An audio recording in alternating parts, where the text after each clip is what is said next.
official Chris Mignochi, the third person.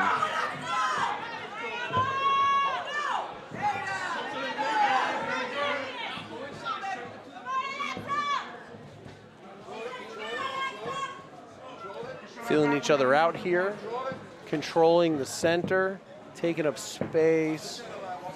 You can see Alexa kind of punching at nothing just to get her opponent on the back step here. She's got her on the fence.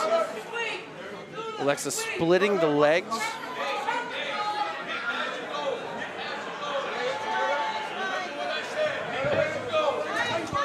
Tries to spin out, but Brianna puts her right back on the fence.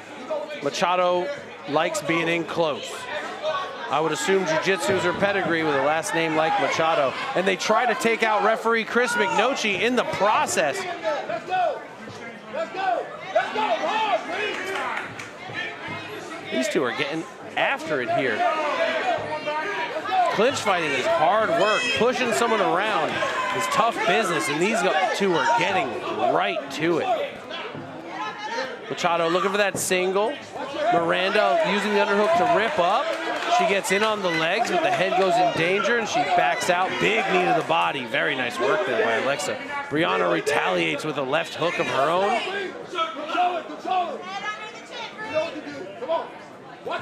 Inside read by Alexa. Bree stepping out. Alexa able to recover her posture and puts Brianna back on the fence. Yeah, her takedown defense is definitely on another level, especially since she's been here as a kickboxer. Again, another kickboxer, combat night kickboxer, making that transition over to MMA. So you got to imagine that when fighters see that, oh man, this person, they're not training jiu-jitsu at the gym, so let me just try to go ahead and take her down. But now, as you see, she's defended numerous takedown attempts here in the very first round, and now trying to initiate a takedown of her own here out of Brianna Machado. What we're seeing is a lot more of these coaches, instead of just putting their fighters directly in to MMA, they're going, you got to kickbox first. You got to do Muay Thai first. You got to go and do a new breed or something first, or submission grappler series. Get ready to compete by competing. If your goal is MMA, do all the facets thereof. Don't just focus right down the line. There's so many things you can do to improve your game overall. Exactly, absolutely. I love that advice, Coach Ben. Thank you. Yeah, especially in this day and age in 2024, there's so many different martial arts aspects. There's so many different martial arts, avenues and platforms for you to compete. Whether it's a, PKB, whether it's a, different grappling series events, whether it's, here jumping in combat night. You don't just have to be like, hey, you know what? I want to be a fighter. Let me turn pro right away. No, you can sort of practice the different many talents that it takes to come in here in the cage. You definitely should. If you're trying to just, hey, I could be a fighter, get me a fight, you're making a mistake. You will get taken advantage of by 99% of the people involved in the sport.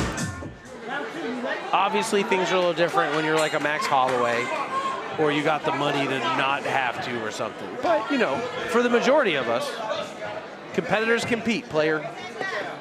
They were fighting against the cage for most of the first round. We'll see if they keep a little range and try to land some strikes. You would think that the distance would favor Brianna Machado, but she seemed to be pushing the action to the cage as well. Yeah, that first round is definitely difficult for me to score, as I couldn't imagine being a judge here because not too many punches or strikes were thrown. There was a lot of back and forth on the cage. I don't think there's enough draw rounds in our sport. The reality is there's a lot of draw rounds. They're just not judged as such. Again, that falls back onto this boxing, kickboxing model of scoring. I would think in MMA there should be so many more draws just because of how things can progress throughout the fight. So in that first round, when to me it didn't seem like anybody landed a significant strike, who would you give that round to? That's what I'm saying. Looking at it, thinking of it in my head, which granted is, just a few moments ago, I don't have an answer for you, man. Nice right hook there. It's part of why I think we need more draws in MMA. If it's even, it's even. That's just what it is. Brianna starting to find her range as the longer fighter here. Alex chops her in the mush right after. Big 1-2. Another lead hand that lands vicious. Yeah, Brianna needs to continue to do a good job of utilizing that range. She's 5'11", and then whereas Alexa is 5'5", so she definitely has a reach advantage. Use that. Let her come to you. You don't need to go in there. Extend that jab out, keep it popping, and keep that left hand up high. We can see that Alexa is the more dynamic of the two. You can see her switching stance, righty-lefty. She's using these non-punches as like draws or baits to try to pull Brianna into a range that she likes. And she's having moderate success with it. But when Brianna gets the read, her length is just too much. She keeps Alex on the outside. Brianna carrying her hands low. Extremely. It's a bad trait of tall fighters. I'm so far away from you. Why do I need to keep my hands up? And the next thing you know, bing, that's why. Ooh, big left hand by Brianna. Sets Alexa a step back, but she handled it really, really well. Yeah, this round she's definitely doing a better job of maintaining that distance, not allowing Alexa to initiate that grappling that she wants to do.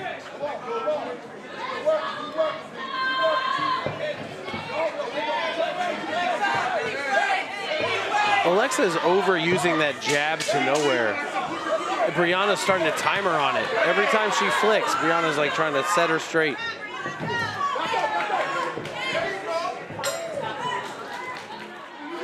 Yeah, I'd say it could possibly be, you know, one apiece. Some 100%. some judges may have given that first round there to Alexa Lopez because she initiated the takedown. Yes, Brianna was, you know, had good defense and Alexa was unsuccessful, but she still initiated, was more aggressive coming forward.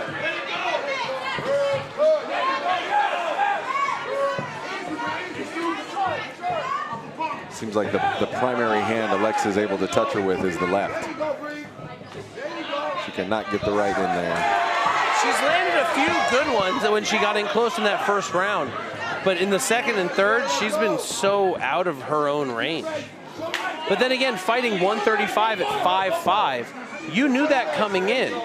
Most of the girls that we see at 135 that are fighting are 5'7", 5'8", and up. 5'5" is 125, 115.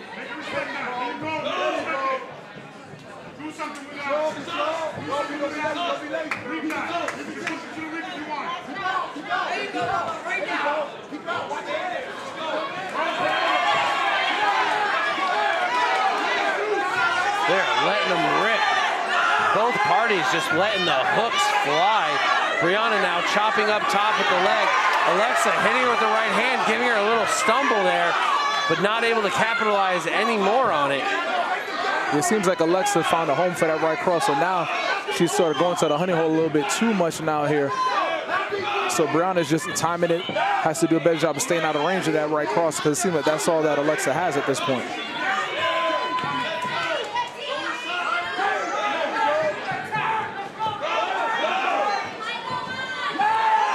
Brianna with the flying knee, Alexa just walking out and getting back to it. She needs to have a sense of urgency here. She's not having the most success. She's measuring well. She's keeping Brianna outside them pretty well. But Brianna is landing shots where she is not.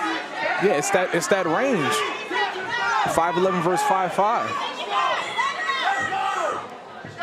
I think the, big overhand Big right hand by Alexa. Brianna a little shook here. We got 45 seconds. That is enough time to put someone to sleep. Yeah, it is. Brianna needs to keep those hands up and continue to utilize that range. If Alexa's going to finish her, she's got to get in her face. She's letting her play way too much. I think Alexa pumping that empty jab is helping Brianna know the range that she is from her. Exactly. She's not that close.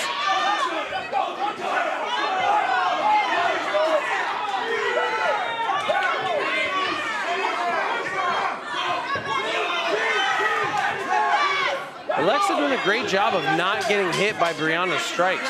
Short time. Dirty boxing inside by Alexa Miranda. This right here, both of these ladies are not leaving anything out there. And that's 3 for you, ladies and gentlemen. The judges have reached a decision, a unanimous decision at that, for your winner. Out of the blue corner, Brianna the Tombstone Machado. Congratulations to Brianna the Tombstone Machado picking up the unanimous decision here in our co-main event at Combat Night Fort Lauderdale.